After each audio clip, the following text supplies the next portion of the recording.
Баршаңызға сәлем. Бүгін бізде математика пәні 4-ші сынып, 53-ші сабақ. Бүгінгі сабағымыздың тақырыбы 3 таңбалы санға көбейту алгоритмі. Бүгінгі сабақта сендер 3 таңбалы санға көбейтуді үйренетін боласыңдар. Менің видеом пайдалы болады деген ойдамын, сондықтан соңына дейін қараңдар. Бірінші есеп. Өрнектің шығарылуын амалдар бойынша жаз. ЮНЕСКО құрылған жылын есептеп шығар. ЮНЕСКО Біріккен ұлттар ұйымының білім, ғылым және мәдениет мәселелері жөніндегі мамандандырылған мекемесі.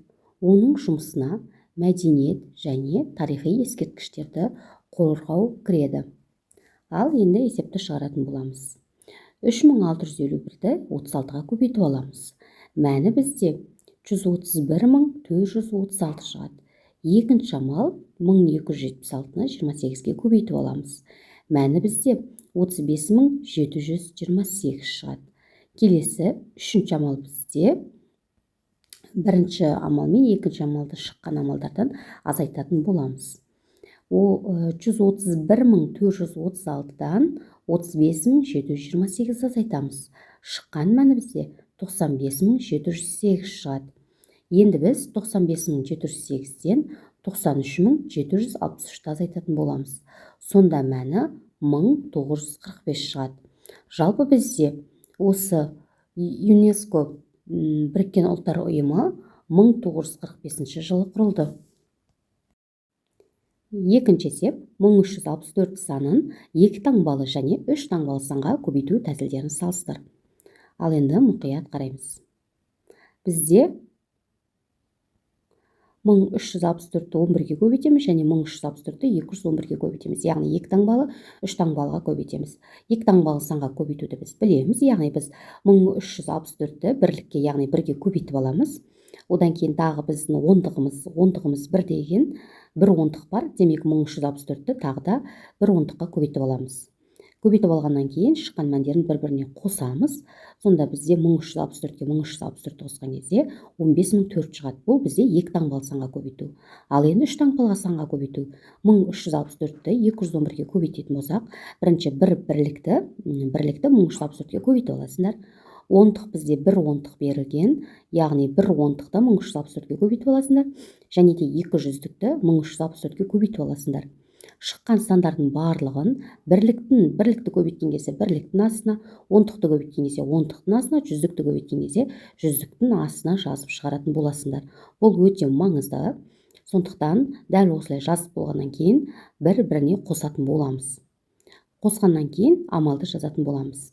Бізде 1364-ті 211-ге көбейткен кезде 287804 шығады. Дәл осы 2 таңбалы санға көбейткен сияқты 3 таңбалын да солай көбейте береміз. Дәл осы есінде сақта, жалпы 1261-ді 324-ге көбейтетін болсақ, яғни айтқандай бірінші 4 бірлікті 1261-ге көбейтіп аласыңдар.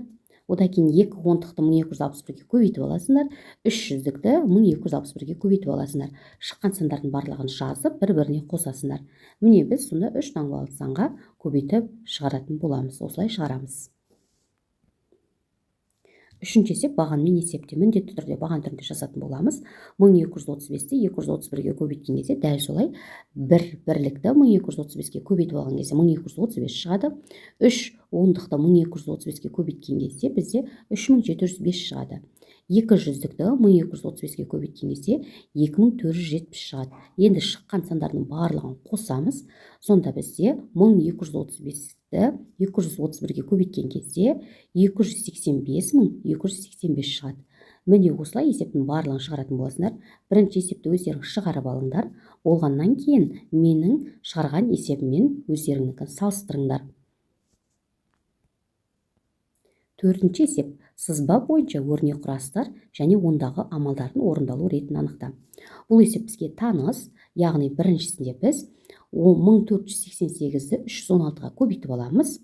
Сонда бізде 470208 шығады. Енді біз екінші амал бізде қазір жазып алдық, міне жазып көрсетіп қойдым. Екінші амал бұл бізде жақшамен орындалады. 1025-ті 5-ке бөліп аламыз. сонда бізде 205 шығады. Үшінші амал бізде 470.208-ді 3-ке бөлеміз, сонда 156.736 шығады. Төртінші амал бізде шыққан мәндер, яғни 3612-ні біз 152-ге көбейтіп алатын боламыз. Сонда бізде 549.024 шығады. Келесі 5-ші амал бізде шыққан сандарды азайтатын боламыз. 5-ші амал жоқ, бізде көбейту екен, көбейтіп аламыз. 205-ті 272-ге көбейтіп аламыз, мәні 55.760 шығады. Келесінде 6-шысында қосатын боламыз мәндерін. 156.736-ға 549.024-ті қосамыз, мәні 405.760 шығады. Келесінде азайту амалы, соңғы амал бізде 7-ші амал бізде қазір 7-ші амал азайту берілген. 405.760-дан 55.760-ті азайтатын боламыз. Сонда бізде 650.000 қалады.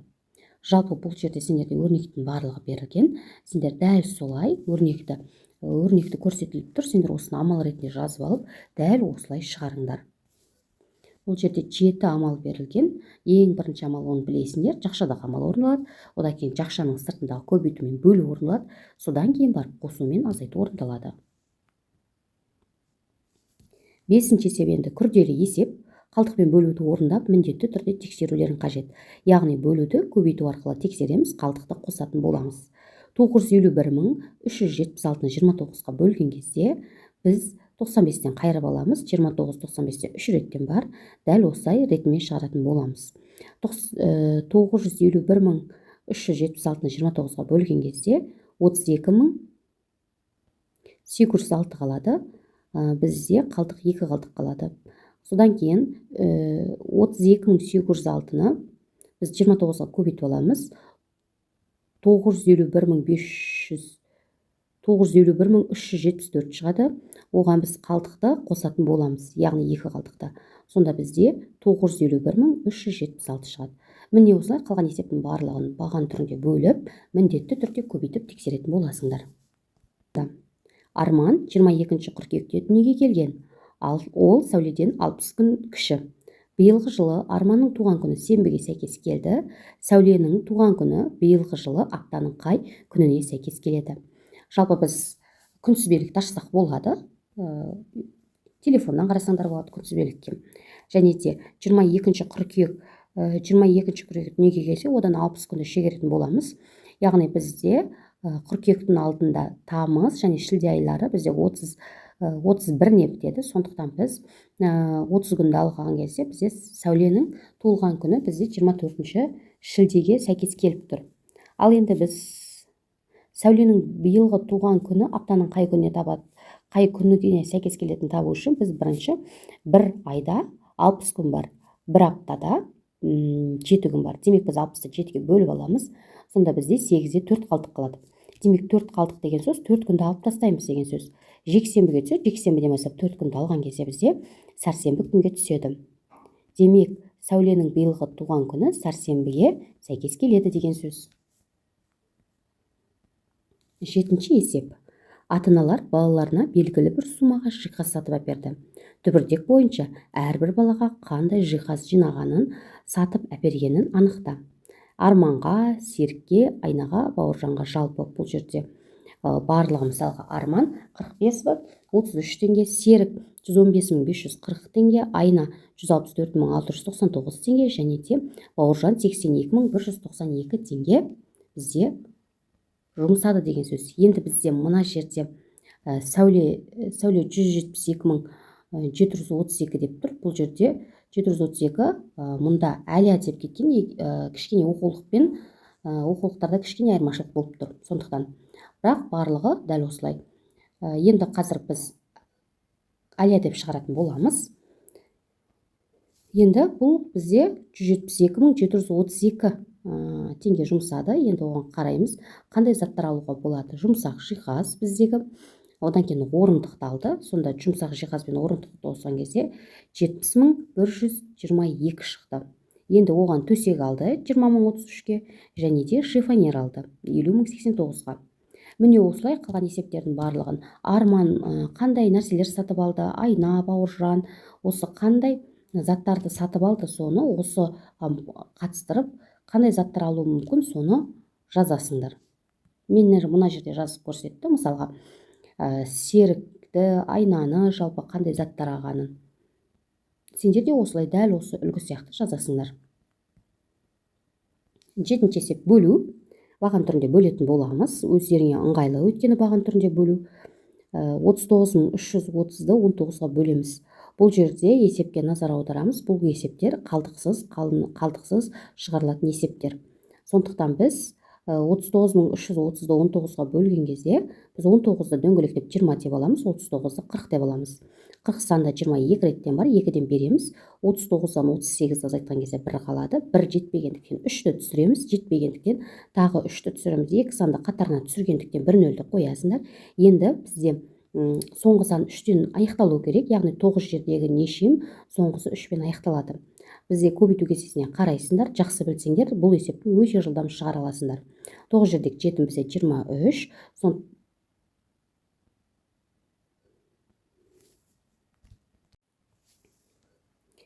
9 жердегі 7 63, 3-і жазылып 6 ойда, 7 жердегі 1 7, оған біз 6-ны қосатын боламыз. Демек бізде 13 шығады, 13-ті жазамыз, яғни 133, 133-тен 133-ті азайтқан кезде 0 қалады. Дәл осылай қалған есептерді де шығарыңдар.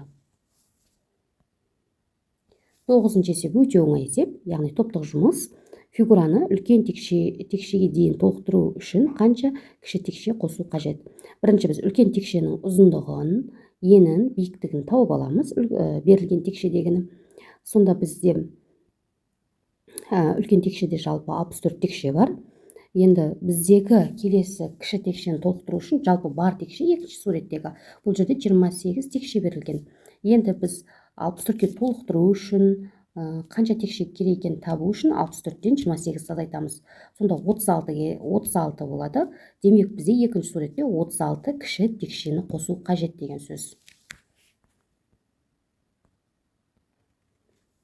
10-ші есеп тапсырманы орында. А тапсырмасы периметрі 20 см, ауданы 24 см болатын тіктөртбұрышсыз. Енді тіктөртбұрыш деген кезде біз бірінші тіктөртбұрышта периметрдің формуласы А қосылған В көбейтілген 2. Демек біз енді периметр берілгілі болса, біз оны 2-ке бөліп аламыз. Демек 20-ны 2-ке бөлсек 10 болады. Қай санға қай санды қосқан кезде, мысалға 10 болады. 6-ға 4-ті қосқан кезде. Демек бізде 6-ға ұзындығы 6 см, ені 4 см. 6-ға 4-ті қосқан кезде 10, 12-ке көбейткен кезде 20 болады. Енді ауданы дәл сондай болу керек, яғни ұзындығы мен ені бірдей болу керек осы есептегі. Демек біз 6-ны 4-ке көбейткен кезде 24 см квадрат шығады ауданында. Ә тапсырмасында ауданы А тапсырмасында берілген тіктөртбұрыштың ауданын 2 есе кіші тіктөртбұрышты үшбұрышсыз деді. А тапсырмасында бізде 24 см квадрат берілген, оның 2 есе кіші деген сөз. 24-ті 2-ке бөлсеңдер 12 см квадрат шығады. Енді осыны үшбұрышын сызу үшін сендер білесіңдер, бірінші тіктөртбұрыштың жартысы, демек ұзындығы мен ені өзгермейді. Ұзындығы 6 см, ені 4 см деп сызып, дәл осылай үшбұрышты сызып көрсетесіңдер.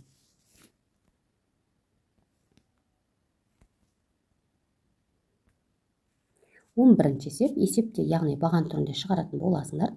Бүгінгі сабаққа байланысты 4 таңбалы, 5 таңбалы сандарды, 6 таңбалы сандарды 3 таңбалы санға көбейтетін боласыңдар. Яғни бұл бүгінгі сабақта қалай меңгергендеріңді анықтау мақсатында. 6.124-ті 123-ға көбейткен кезде, яғни дәл сондай бірлікті, онтықты, жүздікті жеке-жеке көбейтіп аласыңдар. Бүгінгі сабағымыз осымен аяқталды. Менің сабағым ұнап жатса, тіркеліп, лайк басуды ұмытпаңдар. Келесі сабақта кездескенше сау болыңдар.